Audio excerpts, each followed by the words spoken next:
Hi, friends. Hi, friends. So, Bonnie is going to be our guest reader today, and she's wanting to read Sleeping Beauty. All right, so Miss Bethany's going to hold it for her, and she's going to read it to us. Are y'all ready? Look how pretty it is. Okay.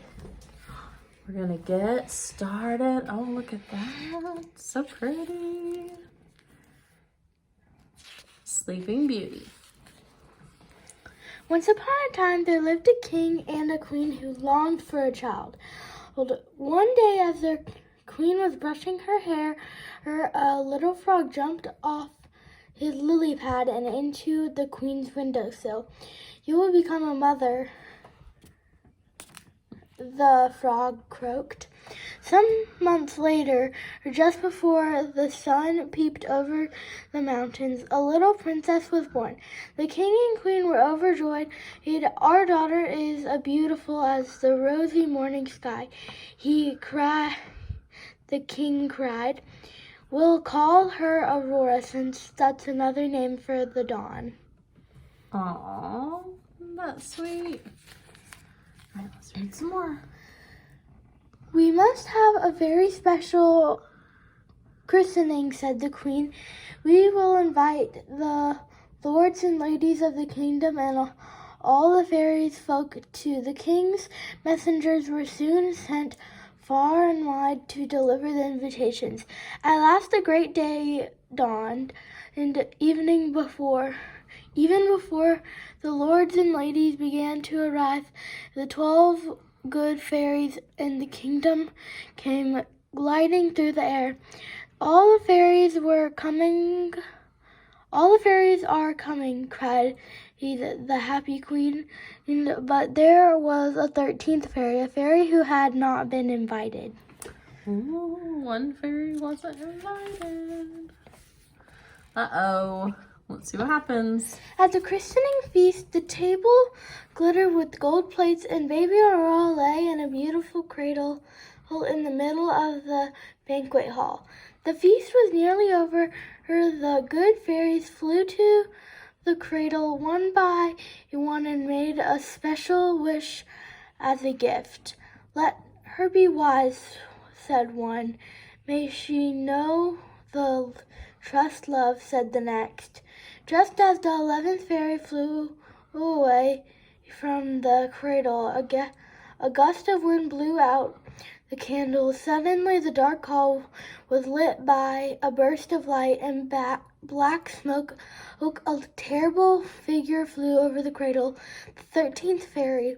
"So I'm not good enough to be invited to this baby's christening?" shrieked the wicked fairy. "I have a wish for her all the same. On her 16th birthday, may she prick her finger on a spindle and die." No. What a horrible wish to wish on a little princess. With a terrible cackle, and the wicked fairy disappeared. The king and queen knelt beside the cradle. How are we to know there was a 13th fairy?" sobbed the queen. At the moment, the 12th fairy flew up to the cradle. "I still have a wish for the princess," she said gently. "The 13th fairy's power is great. I cannot break her spell, but I can soften it."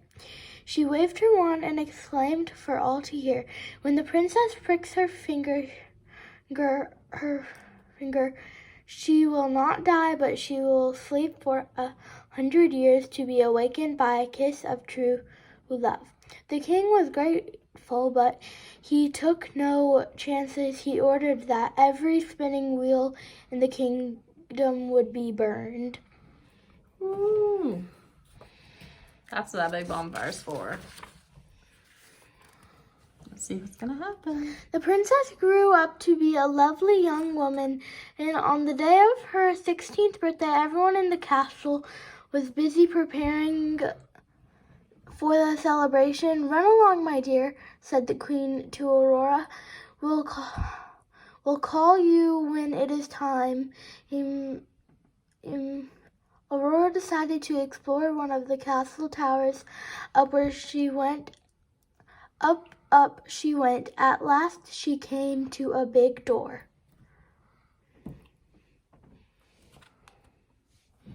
The princess turned the rusty key and pushed open the door. What a strange sight met her eyes. On a pile of wool in a corner beside a coat sat an old woman beside a strange object. Ooh, what's gonna happen?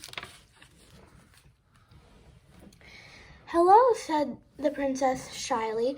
Hey, what are you doing? Why, my dear, I'm spinning wool thread, said the old woman. This is a spinning wheel, and there's a spindle. As she pokes her fingers, twisted on the thread, and rolled it quickly into the spindle. Would you like to try? Oh, yes, said Aurora excitedly. The old woman smiled and handed her the spindle. Point first. There was a flash of light and the sound of a wicked laughter as the princess pricked her finger and fainted into the coat. Fainted onto the cot. Okay. The 12th good fairy had been keeping watch. She knew the wicked fairy's evil spell had partly worked and that the princess lay in a deep sleep. Now she quickly flew about the castle, waving her wand and casting a spell over everyone and everything in it. Okay. Doing great, Bonnie. People and animals fell asleep in the middle of whatever they were doing. The clock stopped ticking and the time itself seemed to stand still in the castle. Outside, thorny bushes poked up from the ground. As the weeks went by, they became taller and taller until you couldn't even see the castle towers behind them. With time, the castle was gradually forgotten. Sometimes an old grandfather would tell a tale of Sleeping Beauty who lay within a thorny-covered castle waiting for the kiss of true love.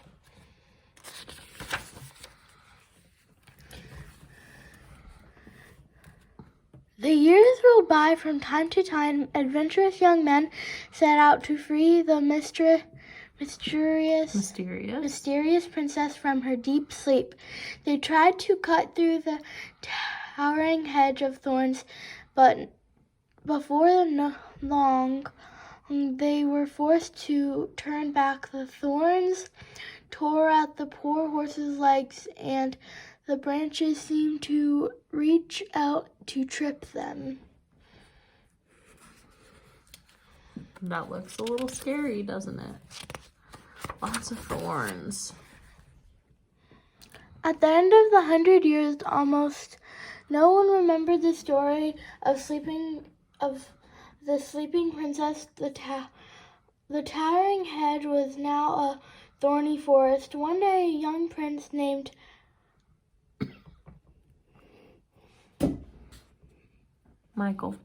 Michael came to the nearby village.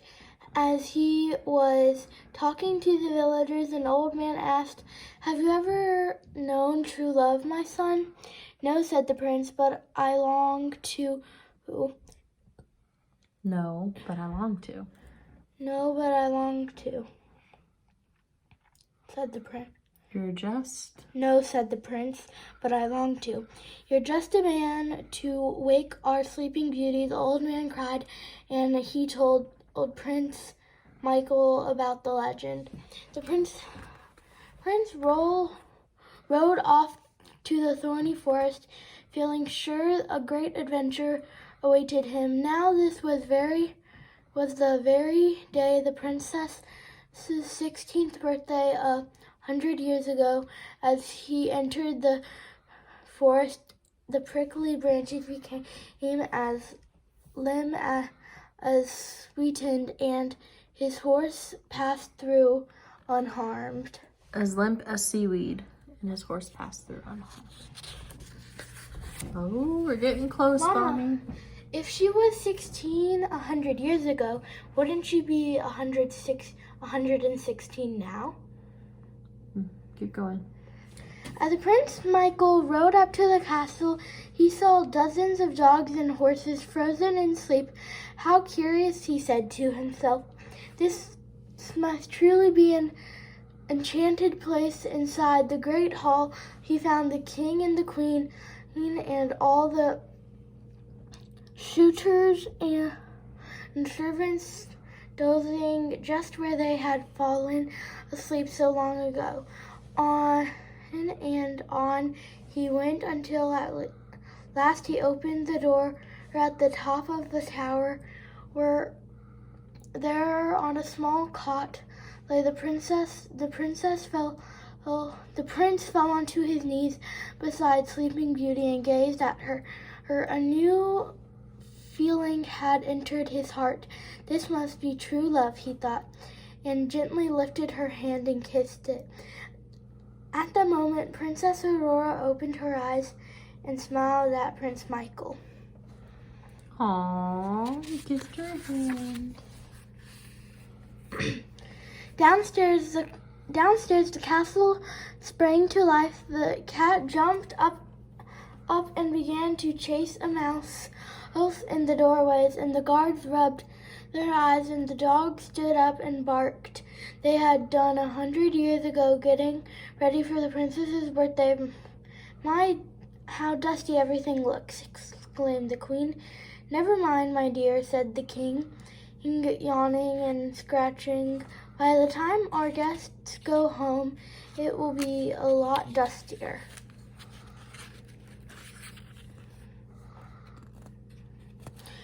Oh dear, I must tell Aurora to hurry, said the queen. But as she spoke, the princess was carried in by a handsome stranger. My darling, cried the queen, hurrying over to her. She took her daughter and saw the spindle scar. Just then the good fairies arrived and told the king and queen what had happened. You have broken the wicked fairy's spell, and the king cried, smiling at the prince. And so the prince and the princess found true love and lived happily ever after. Yay! The end. I hope y'all enjoyed that reading of Sleeping Beauty by Bonnie May. You want to come to this side of the camera now, Bonnie? You finished reading it? Good job, Bonnie. All right, we'll see y'all next time. Mwah. Bye.